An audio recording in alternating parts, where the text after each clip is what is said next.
Hi everyone, this is Dad here, or Dr. Bill, depending on our relationship. And I wanted to do a blog based on my previous recent experience. Now, right from the outset, I want to warn you, this is not for everyone. Quite happy for anyone to watch it, but it certainly has a very strong spiritual component. So I'm doing this for personal reasons and for my family and for my friends.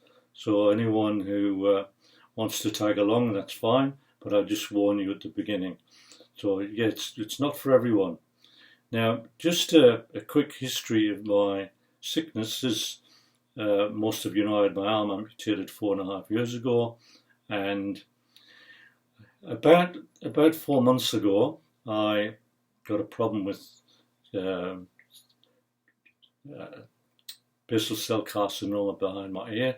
I got it on the inside of the ear, and I was using a cream to get rid of it because I thought this is not going to be pretty if I have surgery. So I thought I could beat it.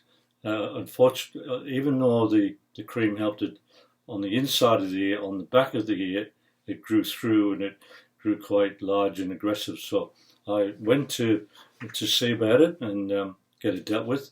And on where my shoulder was removed, there was a very small lump, and the surgeon said, "Yeah, we can take that as well." Well, from that time on, when I saw him, the lump just grew and grew and grew to become the size of a large tennis ball. And even though it didn't feel too bad, I just started to get really sick, and got to the point where I lost control of my mind. All I was doing was sleeping, and that was something that started gradually and continued on for about nearly 4 months. And it got to the point where I was seriously ill and they had me in hospital. Now, I believe what was causing how I felt was the fact that even though there was cancer on there, it actually was causing toxicity through my whole body, and it was the toxicity that was basically knocking me out mentally and physically. Anyway, so there was a rapid deterioration, as I said, of my mind and my body.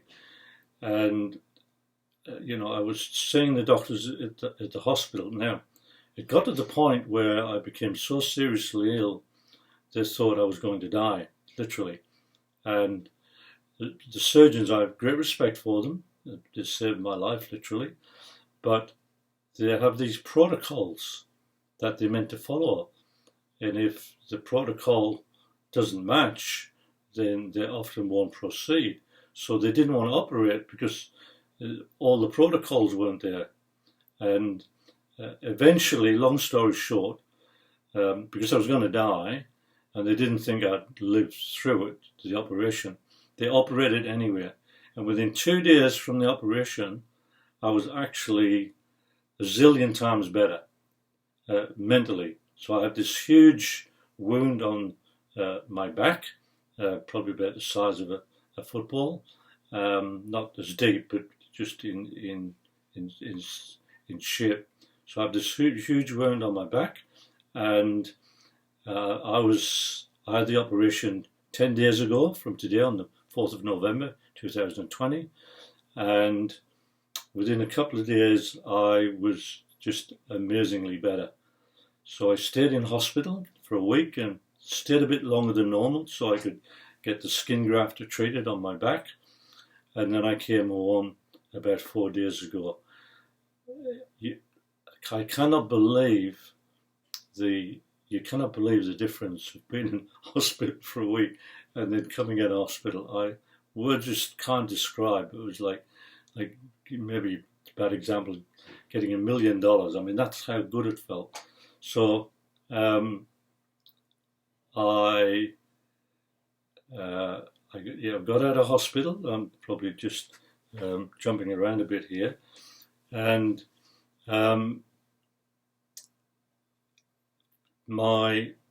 Oh yeah, I just wanted to say that hospitals obviously are necessary, but I was lying there every night and through the day, not sleeping at all. Basically, for 7 days, I lay there, maybe dozed off a little bit at night. I lay there wide awake. But my mind was so positive and so active. I was making all these plans and working things out in my head. And I had this huge spiritual shift within me, in so much that the love for my wife went up 1,000%. I know that's just a figure of speech, but in our marriage, I would have given our marriage maybe, a 7 out of 10. And my wife said to me today she would give it a 2 out of 10. Okay, so that just tells you how, where our marriage was at. And I thought our marriage was doing okay. But anyway, so the love for my wife has just actually gone through the roof. And now we do things like walking down the beach holding hands and, having all these things we're going to do together. So basically, she's now number one in my life, and it's my whole aim to love her and to make her life as happy as possible.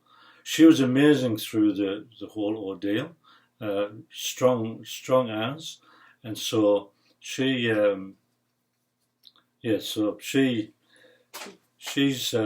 my hero, and now I'm kind of like dedicated my life to her.